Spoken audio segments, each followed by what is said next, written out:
Hey everyone, welcome back to the channel and Movie Night Friday. So this one is being recorded on Saturday because I was sick Friday.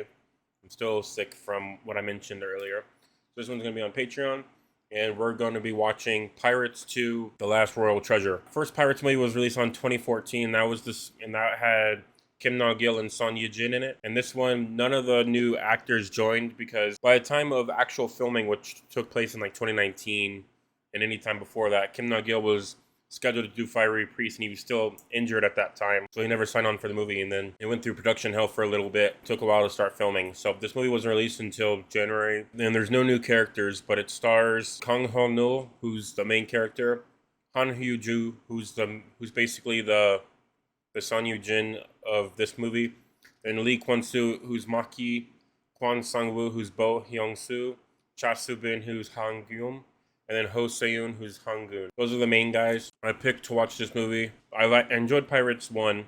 I rated that one an 8.5 out of 10. And I picked this one for Kwon-soo and Se-yoon because I really love Busted, and both of them are in it, so I wanted their interactions. And also, I love Kwon-soo. He's my favorite Korean comedian, essentially, even though he's an actor, because I really love him in Running Man and a lot of his other shows. I'm really excited for this movie. Made some popcorn. This movie also has a 0.1% more rating than Pirates 1. Pirates 1 currently stands at a 7.9 on my drama list, and this one is 8 out of 10 out of a number of 7,944 watchers. Get right into the description, then we'll get right into the movie. Joining the adventure of a ship of murderous but merry misfits as they troll the deep blue sea for shrunken treasure belonging to the royal family. Former Bannerman Wu Mu-chi and his right-hand man Kang Seo prefer a life aboard a ship. Captain Hairang and her motley crew set sail to lay claim to the bounty, only to face some unwelcome competition from Bohu. We have 6 main characters and 2, 4, 6, 8, 9 side characters. So I'm not going to do the side characters, but for the main characters, we have Hanul, Hooju, Kwon-soo, Sang-woo, Soo-bin, and Se-hoon. If they have the same kind of style that Kwon-soo really goes for, it's like that comedian betrayal, like in Running Man. I think Kwon-soo might die in this movie, and I think Sang-woo might die. Soo-bin will live, Se-hoon might die.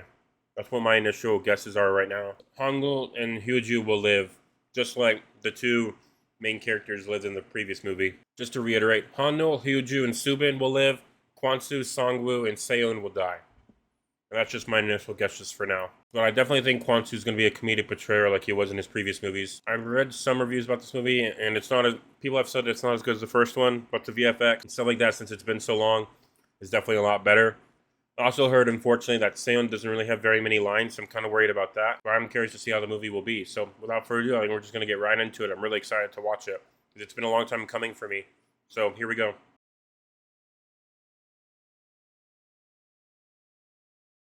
Alrighty, and that was The Pirates 2: The Last Royal Treasure. Definitely not as good as the first Pirates movie, which was really unfortunate, because I really wanted to enjoy this one, because it had a lot of actors I liked in it, like Kwon-soo and Se-hoon. So for me, it felt very convoluted. There was no character development at all for any of the characters. Like, nobody. And some of the backstory, like the flashbacks, there was no point to them. There was nothing about them at all that really brought anything to the story. We don't know why the bad guy is really a bad guy, because he just kind of is the bad guy because he wants to be king, which is fine. The bad guy had the only backstory in the entire movie, which was super dumb. So I don't understand why that happened. So for me personally, just not as good. Acting was okay. Kwon-soo is definitely like the alt main character, like the main, because Hamnil and Hanju were technically the main characters, but they did pretty much nothing. Kwon-soo solved everything. He did everything, and he was also annoying, which is what his style is like in Running Man. So they definitely like picked it up straight from Running Man, and he really reminds me of Usopp from One Piece. Like whenever he said how many dragons there were, and he came up with some random huge number, which I really thought was funny. That's definitely reminds me of Usopp. Like he'd make a good Usopp.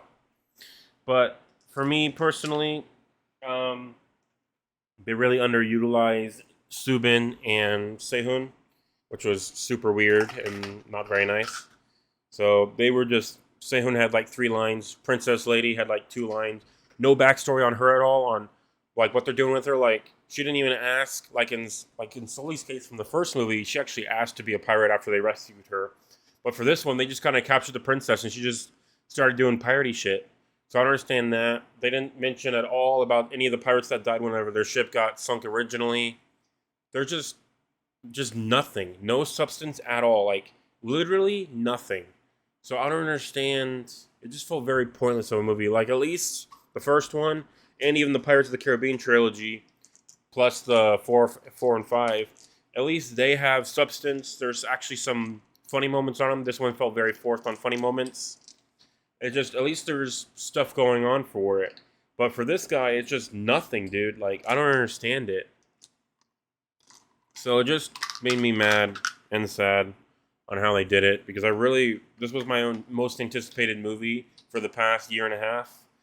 And I don't think my expectations were too high. I think I'm rating it pretty fairly. But for me, it just nothing at all really happened. And like, it wasn't as fun as some of those movies that I mentioned. It's just boring, really. The romance was also very thrown in and convoluted. They didn't have as much chemistry as Namgil and Yijin had from the first movie. Just not good with like no character development, nothing. The only thing good about it was the special effects and everything like that. So for me, with all that taken into account, I think I'm going to give this movie a 5.5. It just, for me, it's average, but I'm giving it decent score because it had those good. I liked Kwansu's acting and I liked the visual effects. So 5.5 for me. I'm really hate that I rated it so low, but it just not as good as those other movies, which is very unfortunate because I like fun, dumb action movies, but this one was just dumb for me. Like it was just nothing about it. Like I couldn't even laugh at it with the dumbness because it was just dumb altogether. So for me, 5.5 for this movie. Pretty disappointed. And they also had 6 main characters. They only utilized 3 of them. And of those 3, Kwansu was the main, which I was fine with because I love Kwansu, but it's just dumb the way they did it. So I think that's going to do it for me for this movie. I'm going to get editing into it and probably divide it up into 4 parts to actually finish it. So you'll see this soon on Patreon and this trailer part on YouTube. So thank you for watching and have a great day.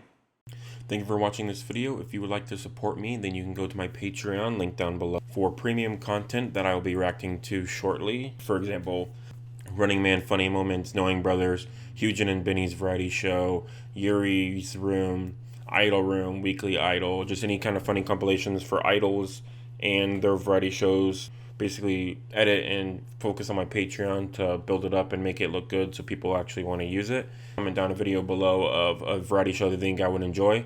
My drama list as well is linked onto the channel so you can see what shows I watch. Thank you everyone for watching, and let me know down below what group or variety shows that I should react to next and put on the Patreon or just overall on the YouTube channel. So I will see you next time, and thank you for supporting the channel.